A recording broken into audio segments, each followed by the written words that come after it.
Hey guys, be sure to like and subscribe. Today I want to talk about a little bit about scams that are going on around here. We just had this other guy up in Manila. I guess he's been hanging around for about a year on the streets. He's a Scotsman, an expat. Um, I guess he's kind of sickly. He's really skinny. Somebody's helping him out up there as far as giving him a living space. He goes around looking for scraps of food and stuff like that. And I guess some people are helping him, and I guess he's in pretty rough shape.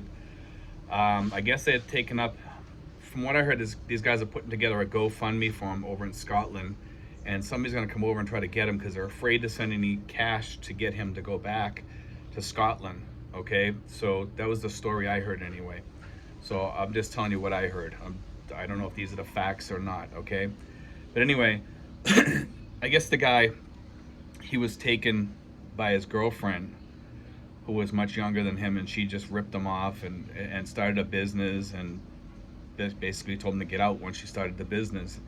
And I believe, from what I understand, he had a pretty good sizable amount of cash, and he started a business. And this is what I tell people: if you're going to start a business over here, guys, you better have your hands on it, because otherwise it's just, you're going to get ripped off. And I got a story of my own here, I can tell you. When I was married before, I started a jeepney business over here, okay? And I lived back in the States. And my wife at the time she was always telling me there was problems with the jeepneys breaking down. The motor went, like 2 months after I bought it, it was like the motor had gone. She wanted like a $1,200 for a new motor or whatever, or to fix the motor or whatever. After it was a brand new motor, keep in mind. Okay, and I says, well, what happened to the money that's in the bank? She goes, well, they're going to keep that in the bank for when, for later on, but they want money to fix it. I'm like, that doesn't make any sense. Just take it out of the thing. Well, no, they don't. They said they don't want to. I says, well, tell them I said to. It's like, it just became like a big argument. So I finally sent the money over to get the motor fixed. They got it supposedly up and running, which I don't think it was ever down. I think it was just that was a way to get some more money out of me. And my wife tells me, she wants to put two of her sisters through college. I'm like, okay, we'll put the two sisters through college. And I says, but they can give me 10% of whatever they make for the first year when they leave the country and work somewhere else, whether it be in the United States or Europe or whatever, as nurses, or one of them studied to be an optometrist. So they agreed. I never saw any of this money, by the way. So they agreed. And the jeepney business kept going on and on and on. And then finally I said, well, can we get them to send a check over here or wire us the money or something? Oh, no. What's going to happen is my father's going to take it over here. I'm going to petition for my father to come over here. And I guess she had already petitioned for him. I think that's what the $1,200 was for. I think. I'm not quite sure. But somewhere along the line, somehow she got enough money to petition for her father to come to the States after she had become a citizen. So anyway, the jeepney never saw a nickel from it. She kept telling me her father's going to take the money over. Her father comes over. He's staying with us for a couple weeks, and I asked him, I says, hey, can you give me the check? He says, oh, I'll give you the check when we go to the bank, and you can. And I'm like, wait a minute here, like, just give me the check and I'll cash it. And one day we're riding along, and I pull up to my credit union, and I says, hey, can I have my money for the jeepney so I can go and then cash it? It was supposedly supposed to be about $10,000 or something like that. And he sat there looking at my wife, and my wife looking at him, and I knew right away I was scammed. I was ripped off. There was no money. Anyway, after that, I basically told him I didn't want him in the house anymore, which made it pretty rough to live in the house after that, because she was mad at me, I was mad at her. And during this time, I had found out that what she was doing was, when she went food shopping, she would use the checkbook, and she was writing a check for the food and then writing like another $80 or $100 for let's say cash. Well, that's what it was. It was cash. But she was also using coupons, so she was saving money. So she figured, okay, I saved $80 in coupons. I'll just write it up on there, and I'm coming home with that $80 worth of food. But she figures I'm using $80 worth of coupons. I will collect it this way, and I won't know the difference. So what she was doing was, with that money, she's sending it to her sisters for whatever they want, on top of the money that I was already sending for schooling and stuff like that. So they were like living like kings, basically, because they were probably getting, like, this is back in the early 90s, they were getting probably, oh god, like $300-400 a month, probably, if not more. Who knows? You know, all I know is I was working a lot of overtime during that time, and money was like, it felt like it was going like that, constant. You know, it was just disappearing. Anyway, you know, we ended up getting divorced and stuff, but you know, it was a constant scam. It was from the beginning. So you think, like, sometimes you can marry somebody and things are going to change, or you could trust them. And in the beginning, we did have a good relationship, believe it or not. And you could see things happening, like friends were kind of getting cold towards me.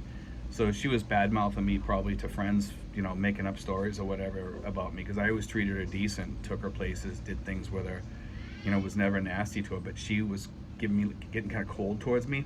And I noticed when her friends called up, what happened was they would start hanging up on me if I answered the phone. So right around that time was around the time when those devices, the caller ID devices, were coming out, and I bought one. And when people would call and hang up, I'd call them back, and a friend answers, and I'm like, you know, do me a favor, don't ever call this house again and hang up on me. And I hung up on her, and she kept doing that to me. And after a while, I would start pulling the cords on the phone so the phones wouldn't ring. I got so sick of it. I mean, it got really out of control for a while, because these people would keep calling me and hang up on me. And when they saw me or something like that, they'd barely talk to me. So I knew there was a lot going on. Sooner or later, she cheated on me and went her own way. And then she cheated on him, and she actually cheated on him with one of my friends. And she stayed with him. She's still with him, actually with him now, but she's living with somebody else. And this guy's a little bit, you know, kooky. And I guess he wants to stay married. They have a deal going on, some kind of a deal with, from what I understand, and they're gonna stay married because he wants to be taken care of if he gets dementia, because he has dementia that runs in his family or something, from what I've heard. This is all secondhand information, some of it, the last part of it. I don't really know the truth. I'm just telling you what I've heard. So it's nothing new. But anyway, that's the scam, you know. And you know, sometimes you can be married to a scammer who's going to scam you for 10 years, you know, and in my case, that's what happened. And some guys over here, they don't even know that they're getting scammed, you know. And you got to be careful. You have to make sure that you have the right person. And it's scary, to say the least, that, you know, when you come to the Philippines, that there are people out there like that. And I'm not portraying everybody like that, because they're not. You know, the majority of girls over here, like I say, are decent girls, but you really got to have your eyes wide open.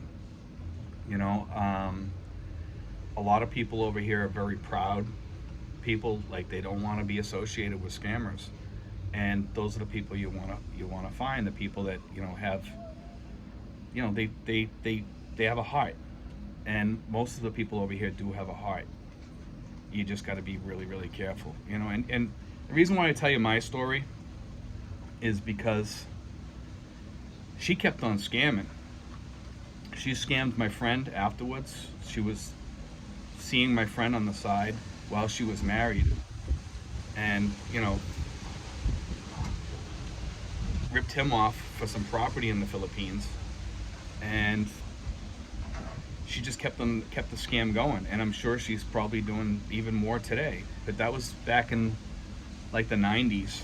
You know, this is going back a long time ago. I married her back in the 80s.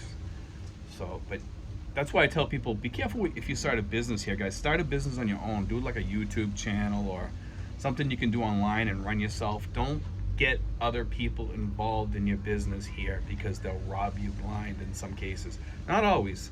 In a lot of cases they will, though.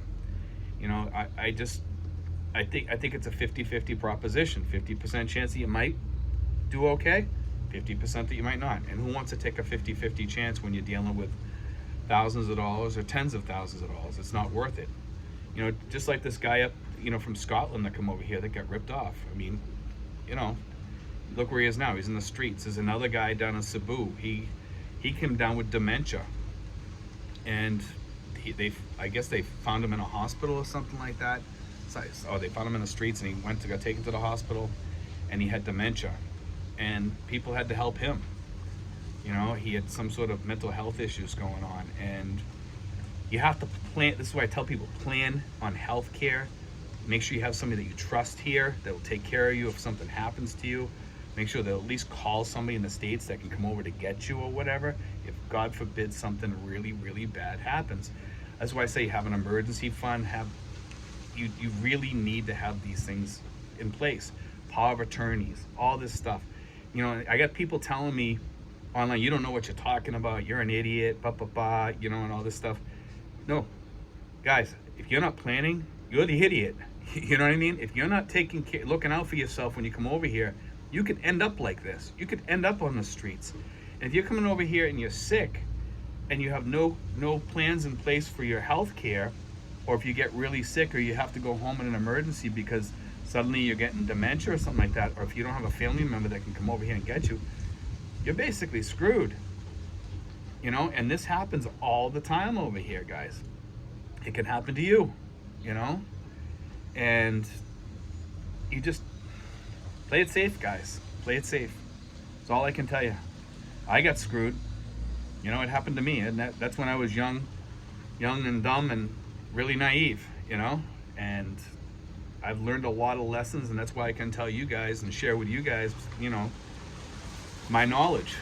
And I can put it to good use by helping you guys, you know? But anyway, guys, I just want to throw that out there and tell you my story, and I hope you enjoyed it, you know? But anyway, you know, like I said, there's other people out there, and there's usually a story, about once a month I hear a story about some guy that ends up on the streets.